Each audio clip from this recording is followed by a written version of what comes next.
Well, the Bills appear to be gelling right now, but it's a little too late. And who gave them Dr. Scholl's inserts on their shoes?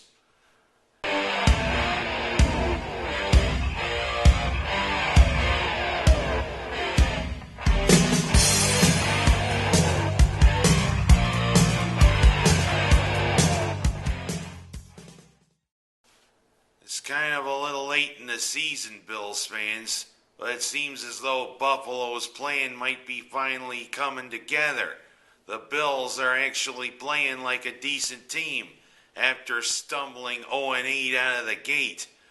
And who better than to get a victory against than our hated rivals, our hated foes from South Florida? That's right. Buffalo played Miami on Sunday. And you know what? I have to say to Sal Mayorana, even though it might not seem as though that it's still got the flame spanning, this guy still believes that the Bills and the Dolphins have quite a rivalry.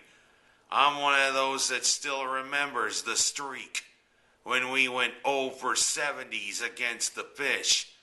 But you know, a lot of the fans now are of the younger generation. Me, I'm just a year away from being middle-aged. But I digress. I still remember Bob Kuechenberg making that bold statement. Kuechenberg, who was a hell of an offensive lineman, and he should be in Canton. And I think you ought to show this to the NFL Hall of Fame committee, that he said, as long as I play for the Dolphins, we're going to beat Buffalo. Well, he's retired, then came back after the 1979 season. And what happens first game of 1980? We end the streak. But of course that was in the past. Let's look to Sunday, shall we? A nice little game plan by Chan Gailey and the coaches. Even if Jackson and Spiller didn't exactly get the running game going, the passing game did show a little bit. Ryan Fitzpatrick is making a very strong case now that he should be the quarterback to lead the Bills. Everybody was saying Fitzpatrick's a temporary fill-in for who Buffalo's going to draft. But you know, this is showing that Fitzpatrick might just be the guy. We might not have to go after Cam Newton. I should say Heisman Trophy winner Cam Newton or Andrew Luck. Fitzpatrick is showing he can be the guy. And our bunch of no-name receivers. And I mean no-name receivers. Because we got 1 7th-round draft pick, Steve Johnson, and 4 undrafted rookie free agents who are playing wide receiver. And you know, they did a pretty darn good job. David Nelson, Donald Jones, and Naaman Roosevelt filling in very admirably for the injured Lee Evans, who's out for the rest of the season. Heck, Nelson got a touchdown pass in his 3rd consecutive game. And also Steve Johnson adding another touchdown to what has been a breakout year for Johnson. He is showing he's a good up-and-coming receiver, and he could admirably be one of the 2 top receivers for the Bills. But it was just enough, plus Ryan Lindell adding a field goal, giving the Bills a nice 17-14 triumph. And it was aided by Carpenter of Miami missing 4 field goals. But the thing is, I can make a point for him. I don't think Miami's going to cut him loose. Look at where he missed them from.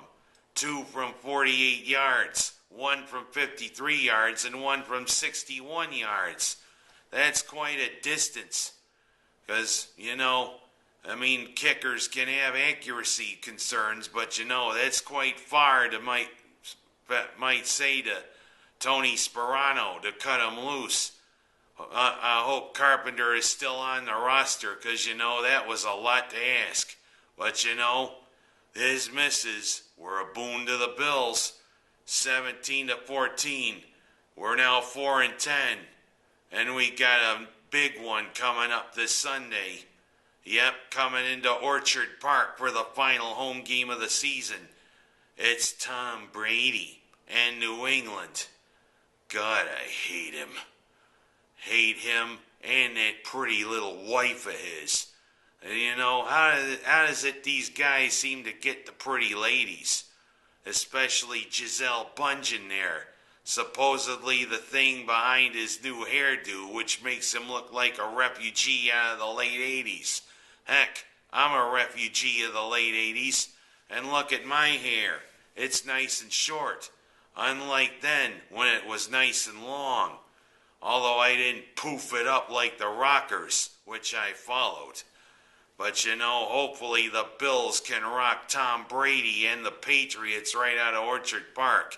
If we beat the Patriots, there's going to be a nice celebration in Bills land, because it's now the streak too.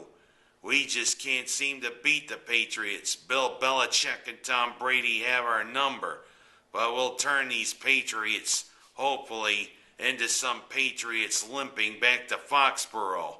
And that isn't George Washington at Valley Forge, where this week, all those years ago during the American Revolution, they started their encampment. But enough of the history lesson. I'm Ken Haas. That's my story. Merry Christmas, Bills fans.